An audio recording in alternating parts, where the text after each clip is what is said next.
Manipur ભડકે બળ્યું, cookie ઉગ્રવાદીઓને ઠાર મરાયા, 6 મૈતેઈ ગુમ, 2ના મોત, 5 જિલ્લામાં બંધનું એલાન. મણિપુરમાં હિંસા અટકાવવાનું નામ નથી લઈ રહી. સોમવારે પોલીસ સ્ટેશનને ઉડાવી દેવાના આવેલા 10 કુકી ઉગ્રવાદીઓને સુરક્ષા દળો દ્વારા ઠાર મારવામાં આવ્યા બાદથી તણાવ વધ્યો છે. મણિપુરના જીરીબામમાં આ ઘટના બાદથી 3 મહિલાઓ અને 3 બાળકો ગુમ હોવાના અહેવાલ સામે આવ્યા છે.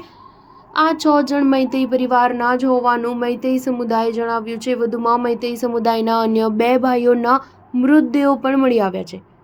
મીડિયા રિપોર્ટ અનુસાર 6 લોકોના અપહરણ બાદ સમાચાર સામે ઇમ્ફાલ ખીણમાં ઉગ્ર આંદોલનના કારણે 5 જિલ્લામાં સંપૂર્ણપણે બંધનું એલાન છે.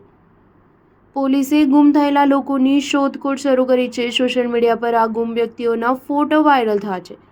મૈતેઈ સમુદાય જીરી અપુનબા લૂપ દ્વારા કરવામાં આવેલા ફરિયાદ અનુસાર ગુમ થયેલા 6 લોકોમાં તેલેમ થોઈબી દેવી, તેની દીકરી તેલેમ થાજામ્બી દેવી, યુમરેમ્બમ રાની દેવી, લૈશ્રામ હૈથોબી દેવી અને તેના એક 2.5 વર્ષનું અને એક 10 મહિનાનું બાળક સામેલ છે. સોમવારે જીરીબામ પોલીસ સ્ટેશન પર હુમલો કરવા 10 કુકી ઉગ્રવાદીઓ ઉમટી પડ્યા હતા, જેમને સીઆરપીએફની ટીમે ઠાર માર્યા હતા.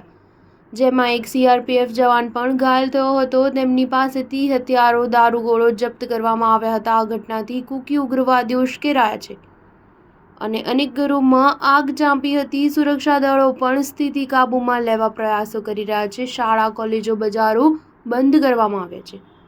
સાર્વત્રિક રૂપે આગામી 24 કલાક સુધી બંધનું એલાન કરવામાં આવ્યું છે. સ્ટાર ન્યૂઝ 7 હંમેશા સચ્ચાઈની સાથે.